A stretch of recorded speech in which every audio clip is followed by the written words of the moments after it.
Our next session is Cyber Risks to Journalists. Please welcome our speakers to the stage. Okay, hello everyone. Thanks for sticking with us. So far in this conference, there's been a parade of ways that journalists are being threatened.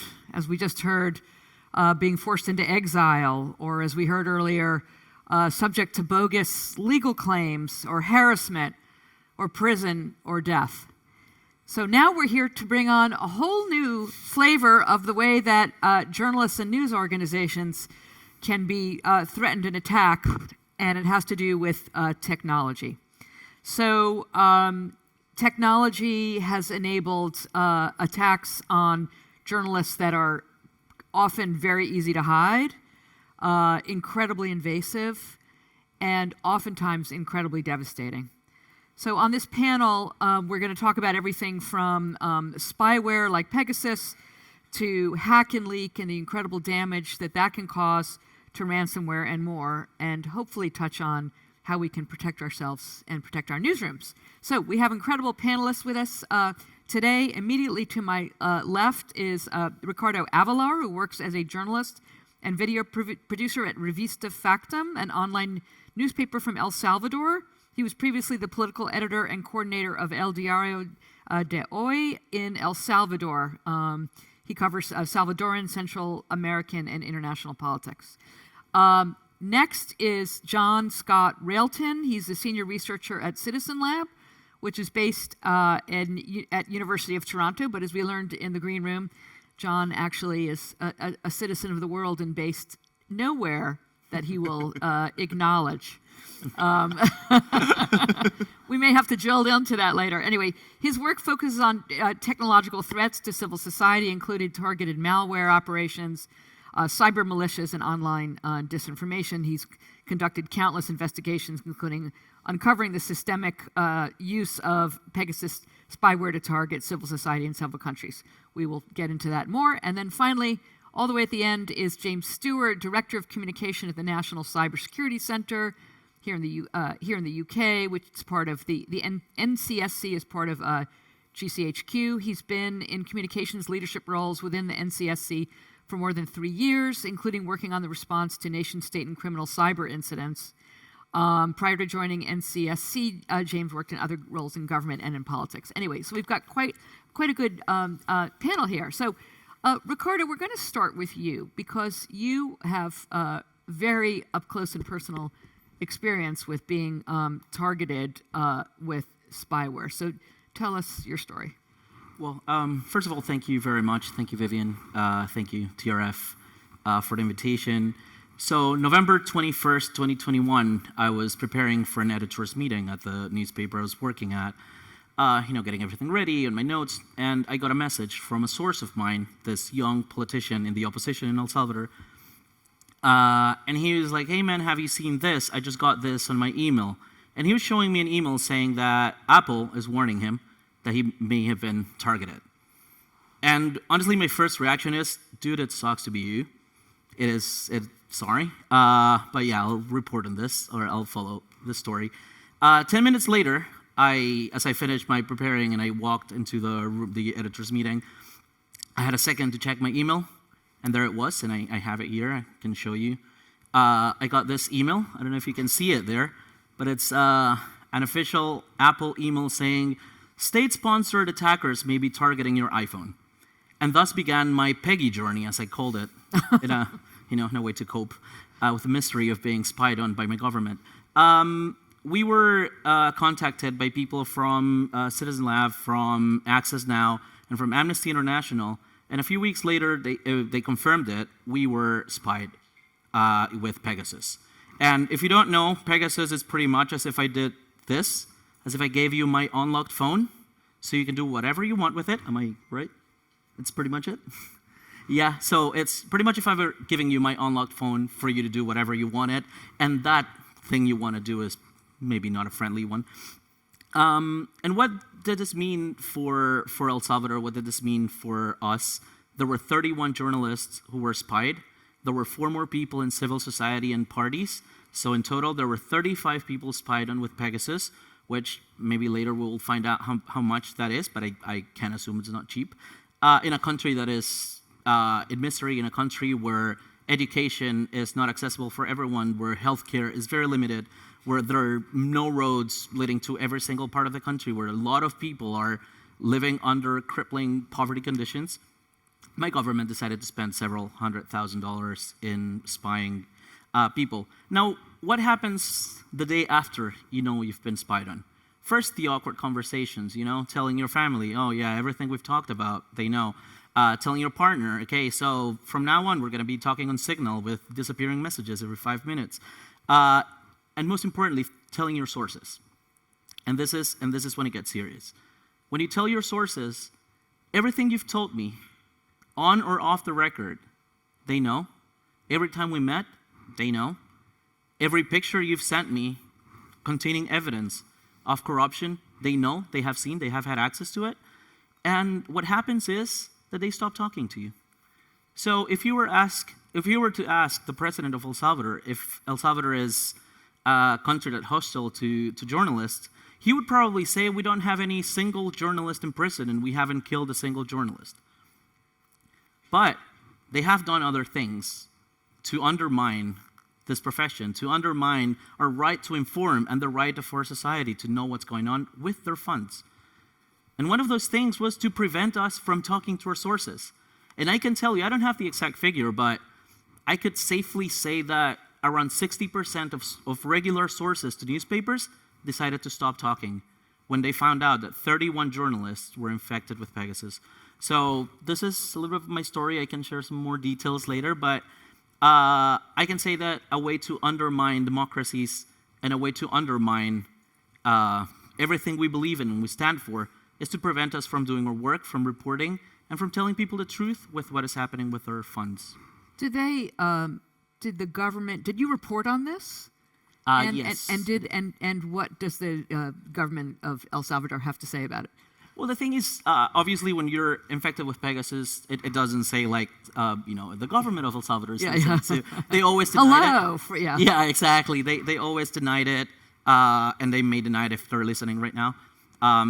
But NSO only sells the software to governments, and I don't think any other government would want to listen to what I'm reporting and saying. I don't think, Libya or Italy or Austria want to hear. So I can only guess that it was the Salvadoran government. And ever since that happened, they launched a very symbolic investigation in which they have invited journalists to share their experience in the Attorney General's office. But they are treating them as perpetrators and not as victims. And in some cases, they have asked people to give them their phones in the Attorney General's office. And we were obviously advised not to bring our phones to the meeting. So I was not invited, not yet, and I don't think I will be. But they're not taking it seriously. And at the same time, they are doing many more things to prevent us from talking to our sources, including, as we heard earlier today, imposing a 15-year prison sentence to people who report on gangs. So yeah, that is how our government addressed it. So John, Citizen Lab, of course, has been investigating the use of Pegasus for some time. So put Ricardo's story for us in a broader context of how widespread this is. Well, first of all, thanks to the organizers for having us and for having this really interesting panel. We're researchers based at the University of Toronto, and the work that we do is highly collaborative. And so the case that Ricardo mentioned is a case that we worked on, but so did our partners, groups like Access Now and others. Amnesty International has a research group as well. There's a core group of organizations investigating this kind of stuff, which I like to call mercenary spyware. To me, it's a really helpful thing to focus some of the conversation on because it is terrifying. As Ricardo pointed out, it's like having a spy in your pocket. But it's not the only part of the conversation. And if we're talking about cybersecurity, we have to think about this a little bit like maybe we're public health officials being asked questions about Ebola. It's really bad. It's really harmful. It's really damaging to democracies. As you pointed out, when sources get reluctant to share you lose that core accountability mechanism. And when journalists and newsrooms don't feel that they can reasonably guarantee privacy to their sources, it chills reporting with all kinds of knock-on effects. That said, mercenary spyware is still the Ebola. So, what's the malaria? What's the tuberculosis? Well, cybersecurity is a big, complex realm, and there are many routes to your webcam. Some of them look really sophisticated. Some look like phishing, social engineering. And then there's a whole category of threats that are not really people trying to figure out what you're doing, but that are people who are going to do things that will interfere with your organization's ability to operate, like ransomware, which may be targeted purely opportunistically and have nothing to do with what you're trying to do as an organization or as a news gatherer, but may be tremendously devastating to your ability to operate. I like to think of this problem in a couple of buckets. There is the host of challenges around journalists and reporting, gathering information, and protecting it. And for that, spyware is incredibly dangerous. There is the challenge of operating as a newsroom, and for that, a whole scope of cybersecurity threats are really scary. Related to that, we evoked hack and leak operations. One of the most, I think, complicated, ethically complicated, intellectually tricky problem sets are relatively unsophisticated forms of targeting that may look like emails and messages and attempts at getting you to share information that ultimately result in a hack and leak operation. Those things can be tremendously devastating to journalists. We've got a short amount of time here, so I just want to flag this. Pegasus grabs headlines, and we're glad it does because we think that this is how we're going to get some regulation on some of the worst behaviors in the industry. But don't think for a minute that there is not a large cornucopia of challenges that are important to work on if you are in a newsroom, if you're an editor, or if you're outside of the news gathering part of your organization. So we're going to come back to hack and leak and ransomware in a minute, but just sticking with Pegasus and other forms of spyware for a second. How widespread is this? Well, we kind of find it wherever we scratch. So what I think I can say with confidence is that we find the tip of the hackberg when we check. We check journalists, we'll find cases. There has been a steady stream of reports and investigations by us and other organizations and a growing ecosystem of groups, despite the fact that companies like NSO Group, Slitrox and Alexa, which do Predator, Quadream, and others, they're all trying to hide from us. They know we're out there. They know we're chasing for them, and they were doing absolutely everything they can to hide from us, and we're still finding it at greater volume than ever, which I think should telegraph some of the problem. And I think about it like this. Back in the day, if you were a government and you wanted to silently infect a phone, there's a very chance that you couldn't do it unless you had a big STEM pipeline, unless you had a bunch of people with experience in cryptography. You couldn't do it. The UK government, I'm just using you as an example here, what the UK government can do, which is silently hack phones without any interaction. What has changed in the last decade is that people often coming out of the national security states of big Western democracies are now doing the most perverse possible kind of technology transfer and selling this tech and capability to governments that don't have any of that STEM pipeline, but do have a voracious appetite to monitor their critics and to, as much as possible, frustrate the accountability role that journalists play.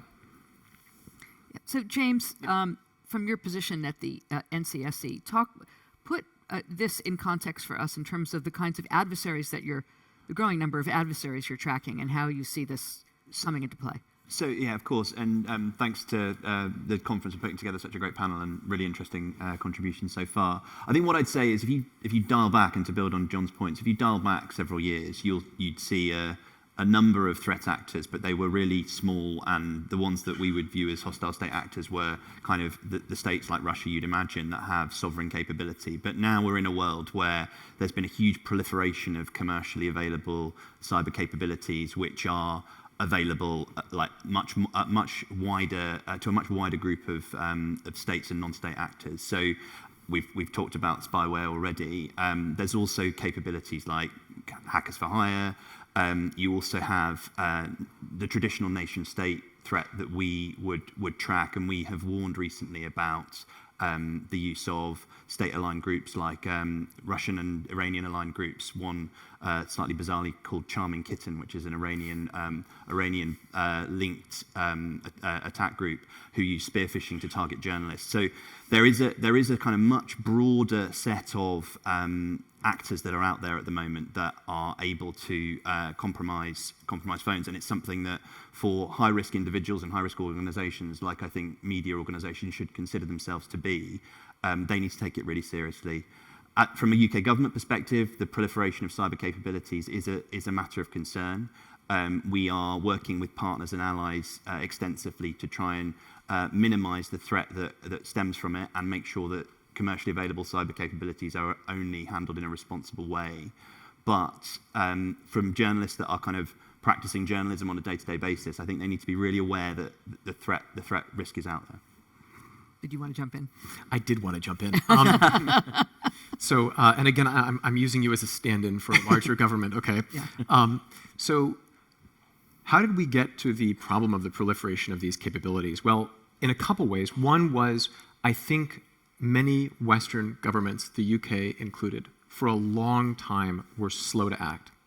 They were slow to act for an overdetermined set of reasons, whether it was financial opportunities for former people, a great retirement plan, or whether it was spyware as a tool of diplomacy, or whether it was, hey, this is a helpful capability for our allies to have, maybe we'll collect on it too.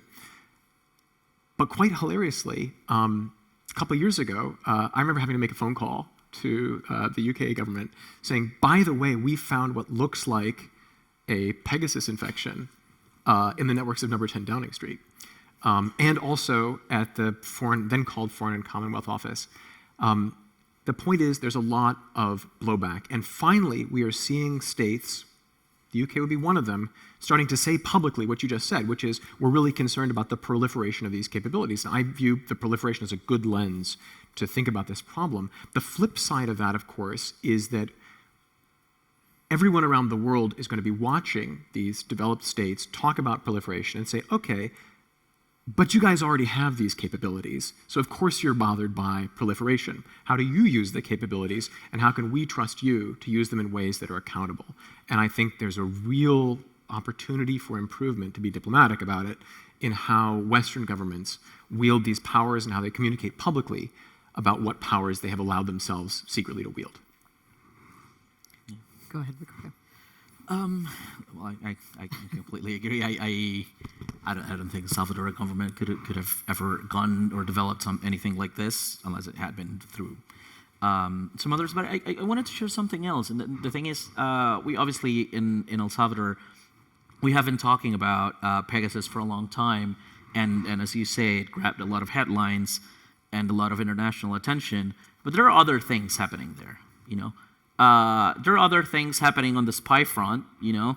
It may sound ridiculous, but while it's funny, like whenever we had meetings in El Salvador, we had to meet with a source or something, we would go from putting our phones in the car to leaving our phones in like pots with like tin foil, with like music or something, and you're nodding, you've done that too, and keeping your phone like 100 meters away from where you're meeting. But there's also threats like the white van across the street with a guy with a microphone, you know? So that also happens, and that means that the government is not only deploying resources, but people to listening, you know? People with limited sources in a poor country. But we have also suffered threats. We have suffered digital threats, in-person threats. The government is spreading some sort of discourse that promotes hate and hatred towards journalists, towards critics, towards the opposition, which now makes it acceptable for some people in the streets to see you, recognize you, and come to you and say, we're going to pluck your eyes out, which is something that happened to me. Or to a colleague of mine, he was riding his motorcycle, he got off, and this one random guy approached him and said, I'm going to take that helmet of yours and like crush your skull. So those things, it's not only Pegasus, it's the proliferation of a hate speech that we're not tackling soon enough. And when I say we as like journalists, we're probably not talking about it enough. But also Western democracies, our international allies, they are not naming things by their names. They take as long as they can to call it an authoritarian, and they pat him in the back and they give him second, third, or fourth chances. And I don't know. I wish I saw Cynthia from Nicaragua here a couple of minutes ago. I wish that Nicaragua had been called a dictatorship 10 years before it was openly called a dictatorship. So that is the thing. Like, it's not only cyber threats, but also a threat to every single person reporting uncomfortable things on the ground. Well, look, clearly all of these things are interwoven. I mean, the cyber threats interweave with the incredibly and increasingly complex geopolitical environment in which we live in, without a doubt. I want to just come back for a minute, though, to talk about some of the other kinds of, John, you sort of gave us sort of a laundry list of various other cyber threats. Thank you very much for that. And there will be new, I heard, the AI may not be the solution to everything, as the other panelists said, but AI can certainly be an exacerbator of a lot of these issues. We'll come back. That will be the subject of another panel. But I want to just talk briefly about hack and leak and about ransomware. So, James, let me start with you and just talk about the ransomware threat and what you're seeing. Well, so I think ransomware is an example of a cybersecurity threat that applies to journalists and media organizations and applies to everybody else.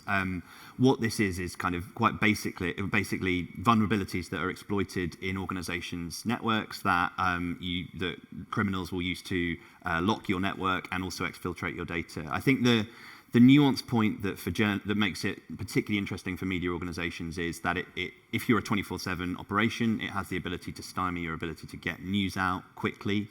And also, if your source data exists on your servers and that is exfiltrated, that is a real challenge, and you have to accept that you'll be put in a position where either pay the ransom or that data is put on the dark web. And I think the thing I would say is that we see quite a lot of ransomware incidents that come into the NCSC. Many of them could be prevented by quite basic cyber hygiene. A lot of it is about vulnerabilities that organizations should have patched already. And also there's a piece about data management and how you keep sensitive source information on your systems and whether that is accessible to ransomware thieves. Right. And I think a lot of news organizations around the world are waking up to the fact that they need to make sure that they segregate their data. And also, I mean, the problem is people are lazy. They don't want to put simple protections in place. John? I like your observation. And I think, so when I think back, I've been doing this kind of work for a little bit more than 10 years now.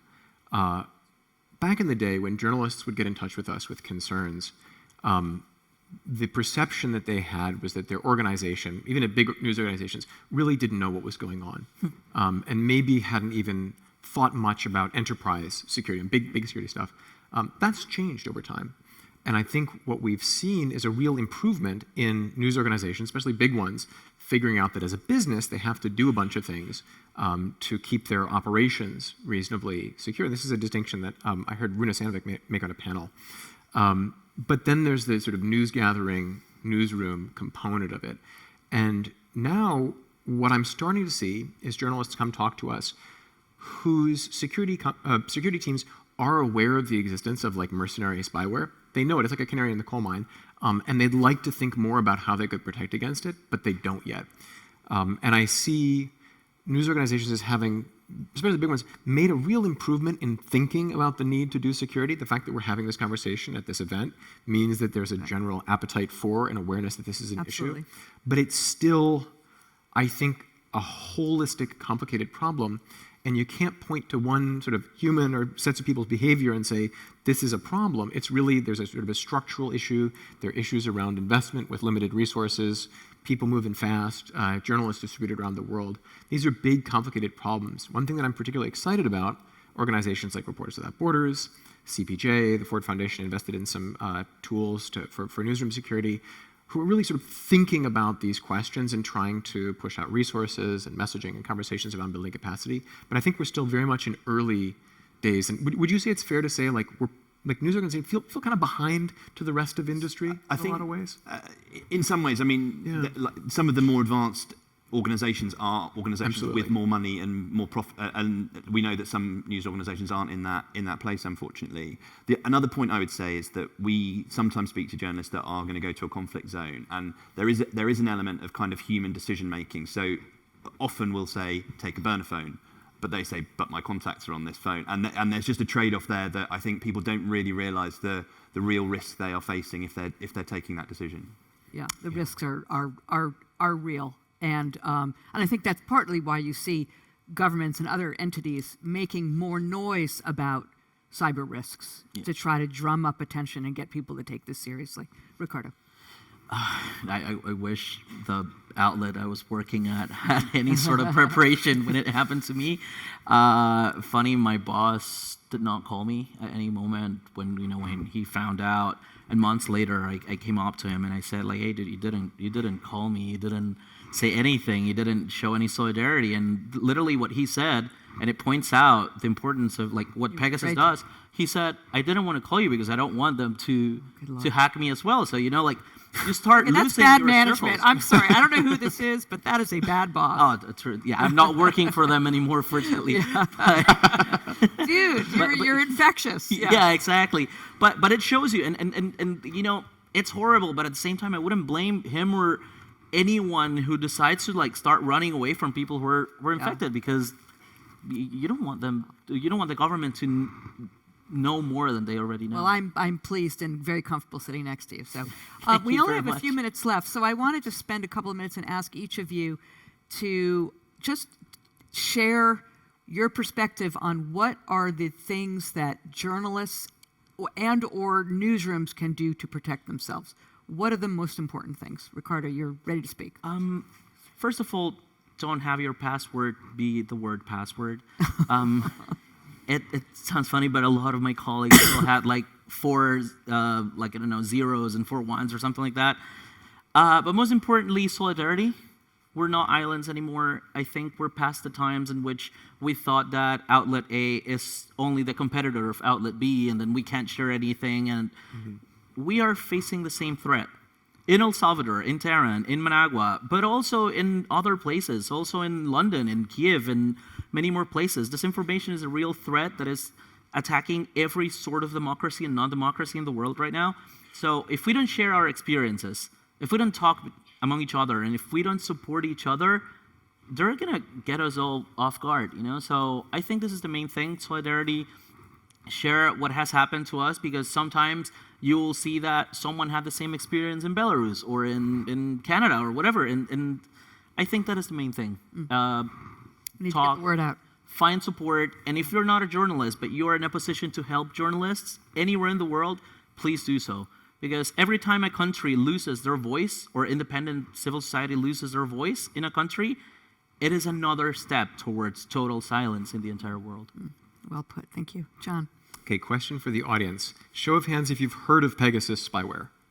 Heard of Pegasus spyware? Okay, for those watching, it's the whole fucking room.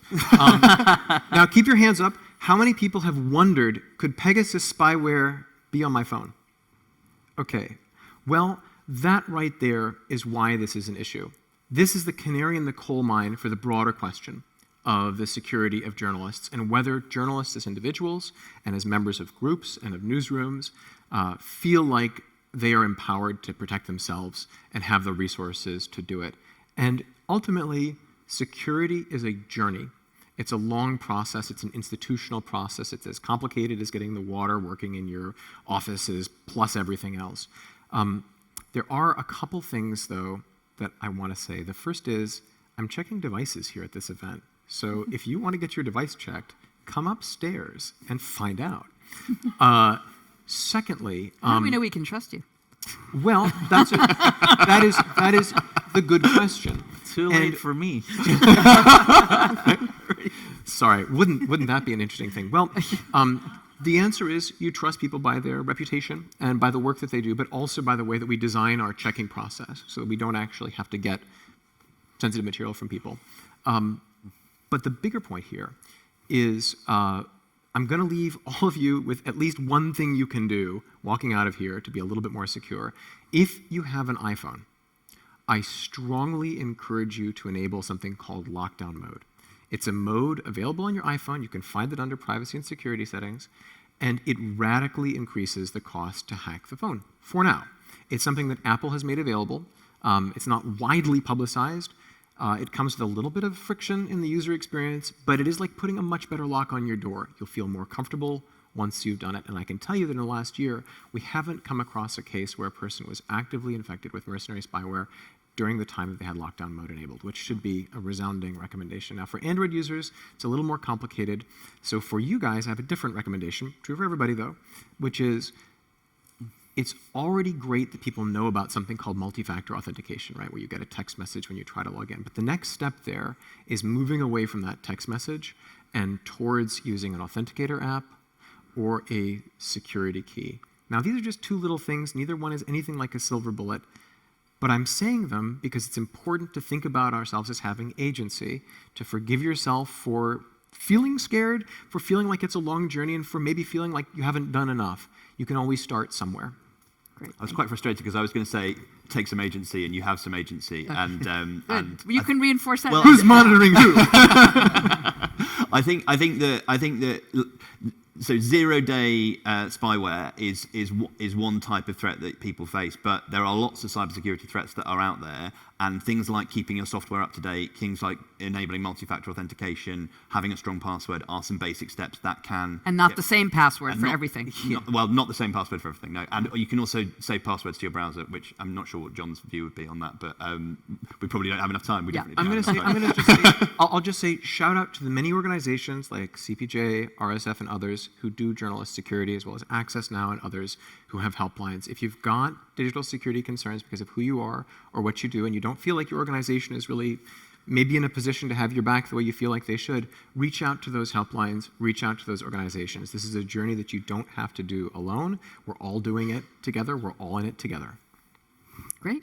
Well, with that, thank you so much to our panelists, and thank you to everyone. Thank you. Yeah. Change your passwords. Thank you.